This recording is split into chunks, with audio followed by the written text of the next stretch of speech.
Alors, j'ai l'honneur de vous présenter cette courte expérience, très chargée en espérant qu'elle sera courte pour tout le monde. Donc, en introduction, je vais vous donner des faits récents où on a les données depuis le début de l'épidémie en Algérie. Donc, comme je suis à Blida, on est parmi les premiers services à avoir reçu les premiers malades. Il n'y a pas que nous, il y a notre service, mais aussi le service des maladies infectieuses de la wilaya de Blida, qui ont commencé à recevoir tous ces malades. Dans le début de l'épidémie, comme vous le savez très bien, a commencé en Chine, et ensuite il y a eu l'extension vers le sud-est et le Moyen-Orient, sud-est asiatique et le Moyen-Orient. L'Europe était envahie et ensuite la déclaration mondiale de l'épidémie a été déclarée par l'OMS. Et le premier cas en Algérie, c'était le 25 février, suite à la ressortissant italien qui passait en Algérie. Et ensuite, le deuxième cas, un Algérien vivant en France, venant assister à une fête de mariage. Donc, au cours de cette fête de mariage, tous les autres cas ont été contractés effectivement lors de 3 fêtes de mariage de grandes familles connues à Blida et confinés dans de grandes salles de fête. Donc, vous imaginez un petit peu le pouvoir de contamination qui a été observé. Donc, l'explosion du nombre de cas a été vue à Blida et la décision de l'Algérie était de traiter par l'hydroxychloroquine à partir du 24 mars. Donc là, vous voyez une courbe de l'évolution de l'épidémie en Algérie, donc, qui date du 25 février 2020 jusqu'au 26 mars, et vous voyez le nombre de décès en rouge qui commençait à augmenter avec, bien entendu, le nombre de cas qui commençait à grimper au fur et à mesure de l'évolution de l'épidémie. Là, c'est une autre courbe qui est plus récente et qui s'arrête pratiquement presque avant-hier, le 16 avril 2020. Vous voyez la courbe de décès qui augmente un petit peu en plateau, contrastant avec le nombre de cas qui sont confirmés par la PCR en Algérie, et ce jusqu'au 15 et 16 avril, c'est-à-dire il y a 2 jours. Cette courbe qui répartit un petit peu, qui donne un aspect de tendance de l'infection Covid-19 en Algérie. Vous voyez, depuis le 22 mars, la date de confinement de la wilaya de Blida, donc vous voyez la courbe qui est ascendante, donc durant les 3e, 4e, 5e semaines où il y a un pic, et ensuite il y a une tendance à l'évolution vers un plateau, en espérant que cette courbe continue sa dégression. Donc là, c'est pour vous donner un petit peu une démarche factuelle qu'on applique ici dans le service et même au niveau de l'établissement public hospitalier où je travaille. Donc tous les services ont été dédiés à la lutte contre le corona. Bien entendu, d'autres services hospitaliers comme le centre hospitalier universitaire de Blida qui a mis pratiquement réservé ou vidé ses services pour se consacrer à la lutte contre cette maladie en hospitalisant, bien entendu, les formes sévères, modérées à sévères. Donc, notre démarche diagnostique se base essentiellement dans un contexte épidémique actif en phase 3, donc pratiquement sur le plan épidémiologique, c'est la pathologie qui se présente en premier lieu, que ce soit en consultation d'urgence ou en consultation périphérique. Bien entendu, cette démarche diagnostique se base aussi sur la symptomatologie clinique qui peut être typique ou atypique. Je ne vais pas réexpliquer tout, ça a été très très bien expliqué lors des précédentes conférences au niveau des différentes symptomatologies qui sont présentées. Les examens biologiques de base qui sont pratiqués de façon routinière, en particulier la formule numération sanguine et le dosage de la CRP particulièrement, qui ont des caractéristiques qui ont été bien expliquées. Et bien entendu, les examens radiologiques qui reposent essentiellement sur la tomodensitométrie. Et dans ce cadre-là, nous avons réservé un scanner qui était totalement dédié à cet examen, où il y a la sécurité pour le patient, pour le personnel, et bien entendu pour le matériel, donc un couloir spécifique pour la pratique de cet examen chez les malades qui sont préalablement suspects de cette infection. Et bien entendu, à la suite de cette démarche diagnostique, il est essentiel et obligatoire d'évaluer la sévérité afin d'avoir une démarche thérapeutique bien orientée.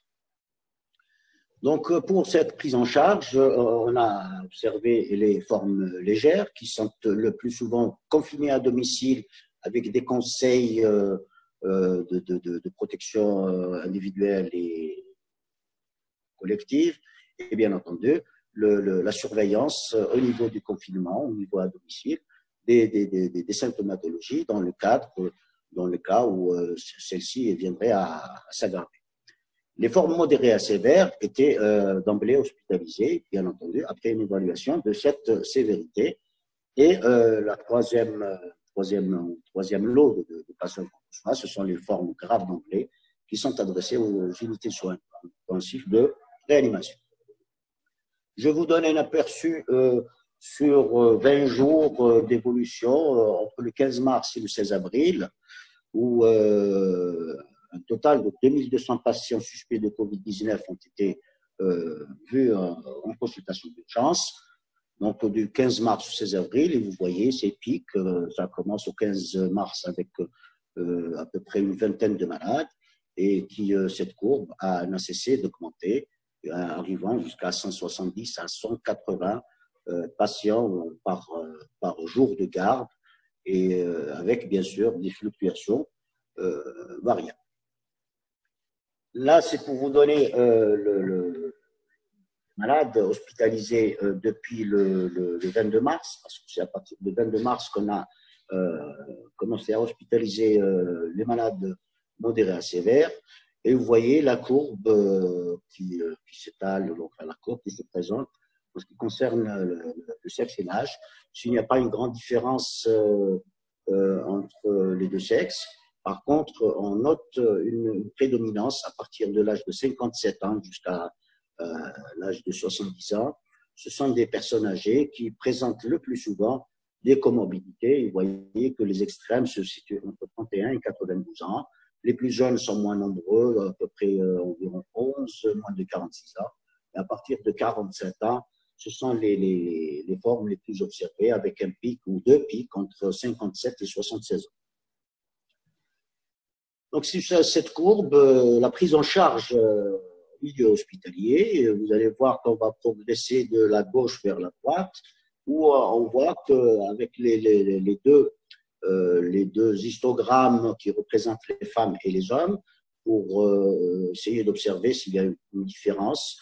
En réalité, il n'y a pas une grande différence parce que le nombre était différent entre les hommes et les femmes de 10 patients. Et on observe que la PCR n'est pas toujours faite à cause des difficultés d'avoir l'équipe de prélèvement.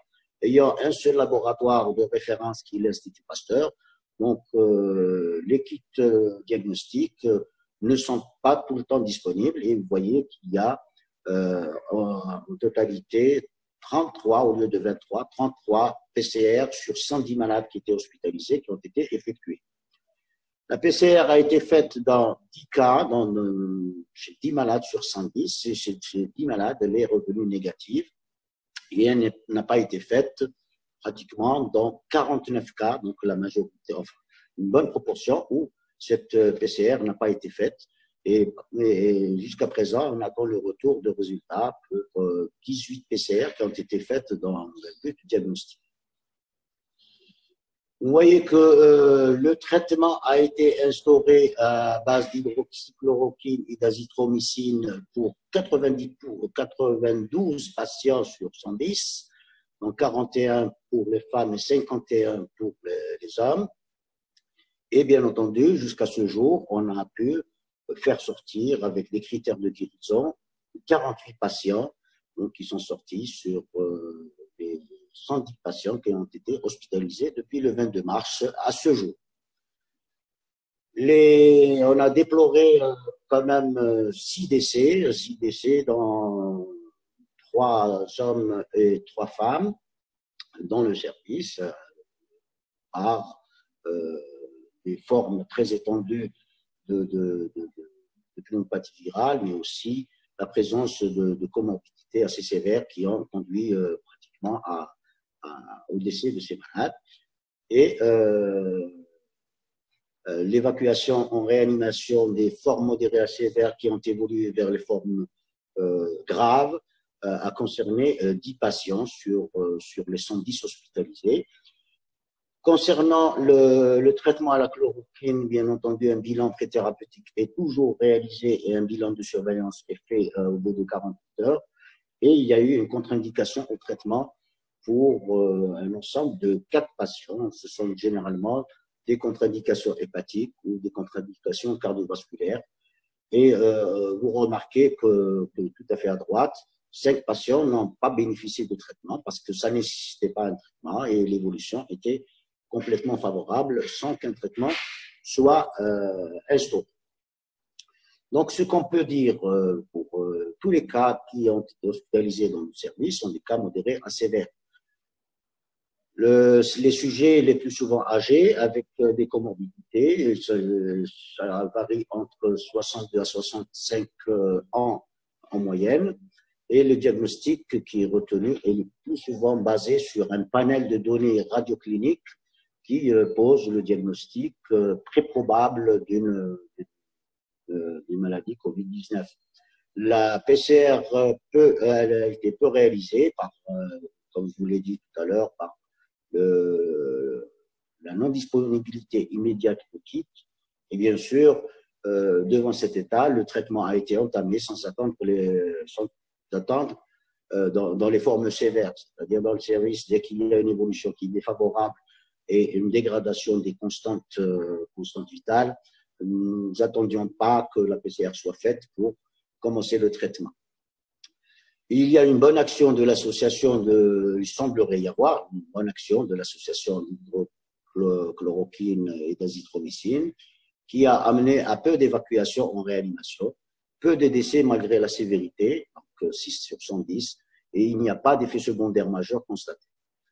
La sortie au bout de 10 jours a été observée pour 48 malades, presque la moitié des malades à ce jour, depuis qu'on a instauré l'hospitalisation et le traitement par cette bithérapie.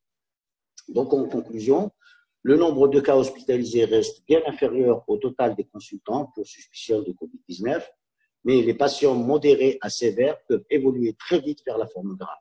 Et l'hydroxychloroquine semble freiner cette évolution sans effet secondaire majeur. C'est ce qu'on a pu constater, du moins dans le service. Et l'effet du confinement a donné plus de possibilités de prendre en charge les malades et les cas les plus sévères. Voilà, je vous remercie pour votre attention.